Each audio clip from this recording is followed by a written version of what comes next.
प्रस्तुत पद्यांश जो पद्य कविता पढ़ रहे हैं, क्षितिज भाग 2 में संकलित कवि सूर्यकांत त्रिपाठी निराला द्वारा रचित कविता अट नहीं रही है से ली गई है।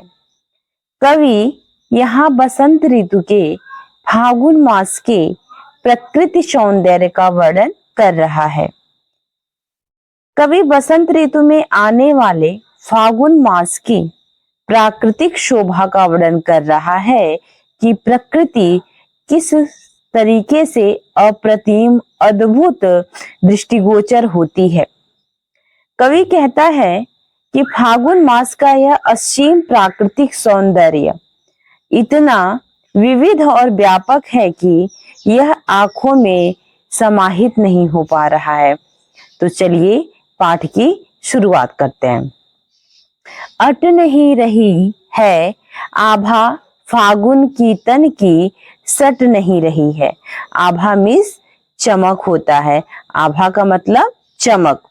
तो कवि कहता है कि जो फागुन मास में इतनी शोभा अप्रतिम रहती है हमारे धरती की, हमारी प्रकृति की, कि वह शोभा आंखों में समाहित ही नहीं हो पा रही है। कहीं सांस लेते हो, घर घर भर देते हो, उड़ने को नभ में तुम पर पर कर देते हो। लगता है, मानो ऐसा लगता है प्रकृति के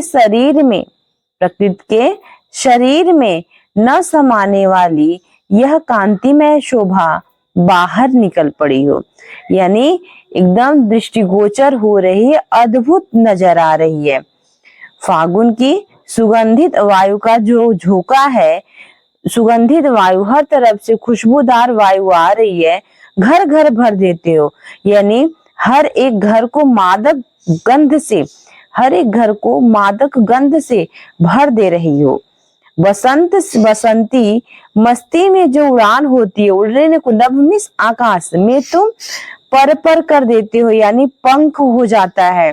बसंती मस्ती में उड़ान भरते पक्षियों के कारण ऐसा प्रतीत होता है मानो सारा आकाश ही पंखमय हो गया है। अर्थात फागुन की शोभा इतनी आकर्षक दृष्टिगोचर होती है, दिखती है, प्रतीत होती है, महसूस होती है कि हम अपनी दृष्टि, अपने आंखों को उस सुंदरता से चाह कर भी हटा नहीं पा रहे हैं। कवि निराला जी कहते हैं कि बसंत ऋतु की जो फागुन मास होता है, उसमें मैं अपने आंखों को, नेत्रों को, चक्षुओं को हटाने का प्रयास करता हूँ, लेकिन उसकी सुंदरता, प्रकृति की सुंदरता चरमोत्कर्ष पे होने की वजह से मैं अपनी आंखों को हटा नहीं पा रहा हूँ, हटा नहीं पा रहा हूँ। पत्तों से लदी डाल, पत्तों से पूरी की पूरी डालियां लदी हुई है। कौन कौन से रंग है उसमें? कहीं हरे रंग की पत्तियां और कहीं लाल रंग की पत्तियां। कहीं पड़ी हैं उर्मे मंद गंध पुष्पमाल, पाट पाट शोभा श्री पट नहीं रही। कहीं कहीं मंद गंध वाले फूलों का जो समूह है, प्रकृति सुंदरी के कंठ में पड़ी पुष्पमाला जैसा प्रतीत हो रहा है। ऐसा मालूम देता है कि वो पेड़ पौधे पुष्पों की माला अपने अंदर सजाए हुए हैं। फागुनी प्राकृतिक शोभा ने हर स्थल को इतनी सुंदरता दे डाली है, जिससे वह धरती, लोग, समाज उसको अपने अंदर समाहित नहीं कर पा रहे हैं। तो मेरे प्यारे बच्चों, अगर यह वीडियो आपको अच्छी लगी है तो इसे सब्सक्राइब करें, लाइक करें, शेयर करें।